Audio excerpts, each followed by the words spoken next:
เอาละครับก็สวัสดีท่านผู้ชมนะครับแล้วก็สวัสดีเพื่อนๆน้องๆที่น่ารักทุกคนนะครับผมวันนี้ก็มาสอนวิธีการเปลี่ยนเสียงไลน์หรือเสียงแจ้งเตือนไลน์นะครับเวอร์ชันใหม่ล่าสุดเลยปี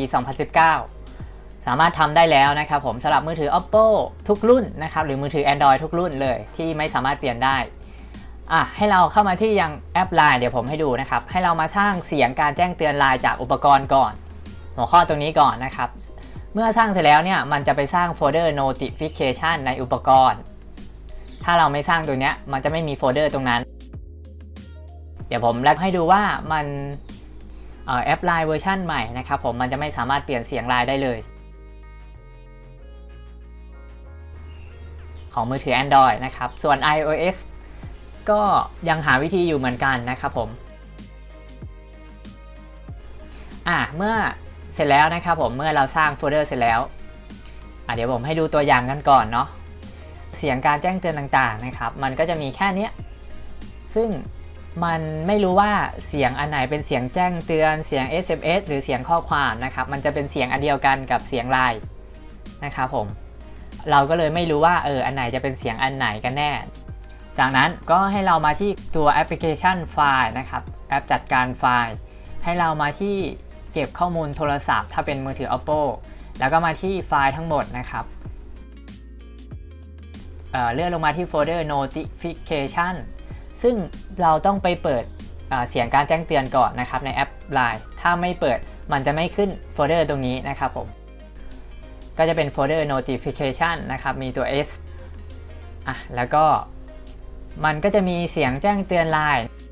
ของตัวแอป Line ต่างๆเป็นไฟล์นามสกุล OGG แล้วก็มีเสียงแจ้งเตือนที่ผมได้ใส่จากนั้นให้เราไปดาวน์โหลดเสียงแจ้งเตือนต่างๆที่เราต้องการจะเปลี่ยนนะครับอย่างสมมุติเป็นเสียงมุกแบ็กนะครับผมเดี๋ยวผมให้ฟัง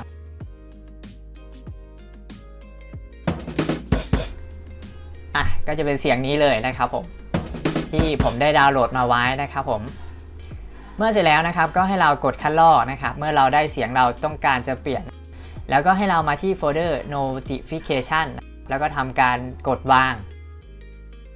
นามสกุล mp3 หรือ OGG อะไรก็ได้นะครับผมก็จะมีเสียงที่ผมทดสอบไว้ก็คือเสียงวีดบอกเสียงแจ้งเสียงมุกแป๊กเสียงว้าวเมื่อเราได้เสียงที่เราต้องการเสร็จแล้วก็กดวางเสร็จแล้วนะครับผมก็ให้เรามาที่ Google Play Store นะครับแล้วก็พิมพ์ชื่อแอปพลิเคชัน Notification Sound Manager App ก็จะเป็นแอปนี้เลยให้เราทำการกดติดตั้งหรือกดดาวน์โหลดนะครับผม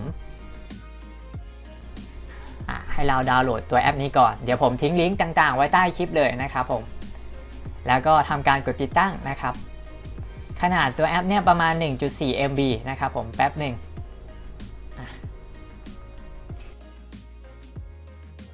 โอเคครับผมเมื่อดาวน์โหลดเสร็จแล้วนะครับผมให้เรามาที่ตัวแอป Notification นะครับผมแล้วก็ให้เราทำการกดอนุญาตนะครับแล้วก็กดอนุญาตปรับการตั้งค่าระบบนะครับผมให้เรากดสไลด์เปิดแล้วก็ให้เรากดแบ็กกลับนะครับให้เรากดแบ็กกลับมาอย่างหน้านี้นะครับผมแล้วก็เลื่อนมาที่ Notification นะครับปกติมันจะขึ้นคำว่าห้ามให้เราเลือกเป็นติ๊กเป็นอนุญาตให้เราติ๊กเป็นอนุญาตนะครับแล้วก็แบ็กกลับนะครับผมมาแล้วก็เลื่อนลงมาที่ตัวแอปพลิเคชัน Line ให้เราเลื่อนลงมาหาที่แอปพลิเคชัน Line พอมายังถึงหน้านี้นะครับผมให้เราติ๊กเครื่องหมายถูกตรงหัวข้อแรกเลย Notification Sound ให้เราติ๊กเครื่องหมายถูกมันก็จะขึ้นหัวข้อClick to set notification sound นะครับแล้วมันก็จะมีเสียงแจ้งเตือนไลน์ต่างๆนะครับผมให้เราเปลี่ยนมันก็จะมีเสียงปกติของมันเสียงไลน์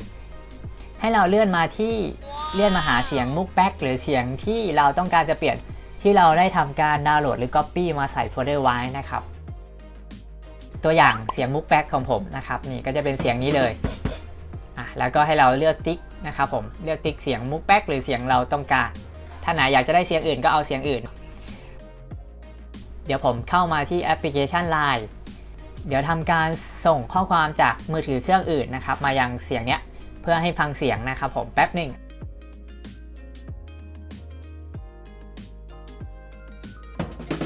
โอเคครับผมเนี่ยมันก็จะเป็นเสียงมุกแบ็กหรือเสียงที่ได้ทำการเปลี่ยนนะครับผมนี่เลยง่ายๆไม่ยากอะไร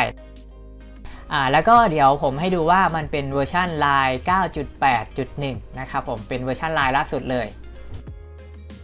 แล้วก็ให้ดูในส่วนของตัวเครื่องนะครับผมเป็น Oppo A5s ซึ่งสามารถทำได้กับ Oppo รุ่นอื่นๆนะครับเป็น Oppo ColorOS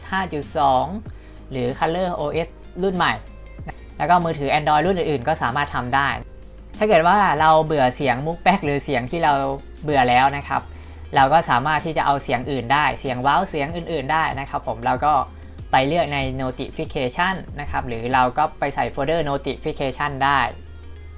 วันนี้ก็ขอตัวลาไปก่อนนะครับสวัสดีครับ